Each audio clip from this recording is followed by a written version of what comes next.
Kung Pinoy boxing prospect lang ang pag-uusapan, hindi natin matanggi na mapasama itong 100% knockout artist na si Weljon Mindoro, 24 na taong gulang, may taas na 5 talampakan at 11 pulgada, tubong Zamboanga del Sur, na may kartadang 12 panalo, walang talo at kanyang pinabagsak ang lahat ng 12 kalaban.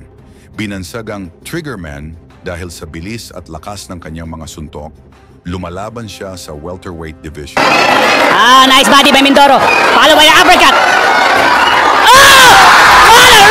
Matapos ang impresibong panalo sa Amerika kontra sa Briton na si Tyler Goodjohn, kung saan tinapos niya ang laban sa ikalawang round, sobra ang paghanga sa kanya ang mga Amerikano, kung saan ang iba ay sinabi pa nila na ito ang Canelo Alvarez.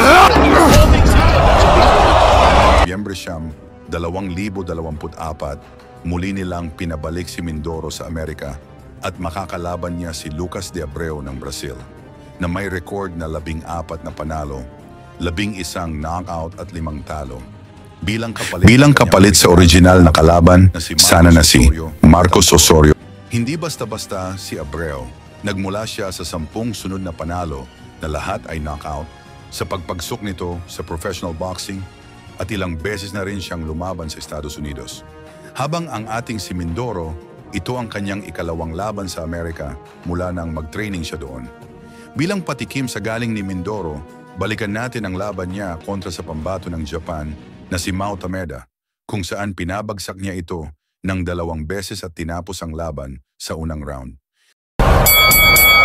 Sa umpisa ng laban, naging mainit agad ang palitan ng mga suntok.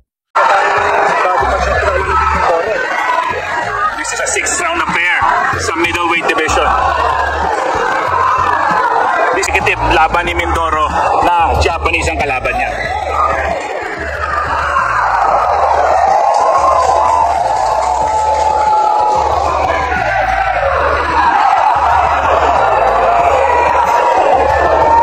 Nice 1-2 by Mindoro.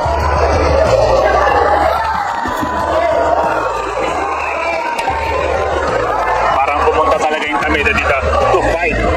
Walang nice one to by Mindoro. Amilis now. Yes.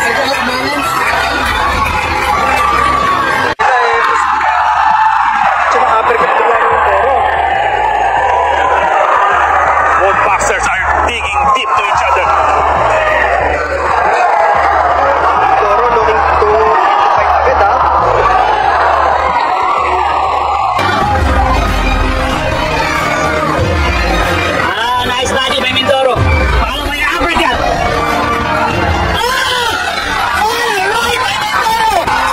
Mula sa mainit na palitan ng mga kombinasyon, isang solidong kaliwa ang nagpatumba kay Tameda at agad na tinigil ng referee ang laban.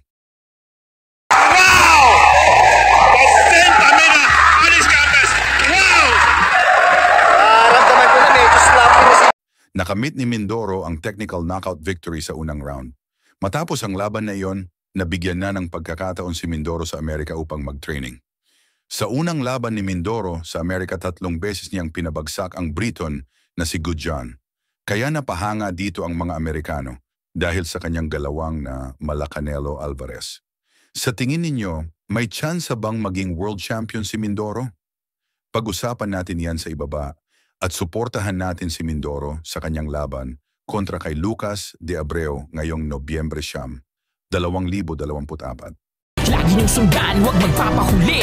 Pag-usapan ay bakbakan, balita niya at laban. Mga Pinoy na di nagpapagapi. Salamat sa mga suporta na lagi nandyan.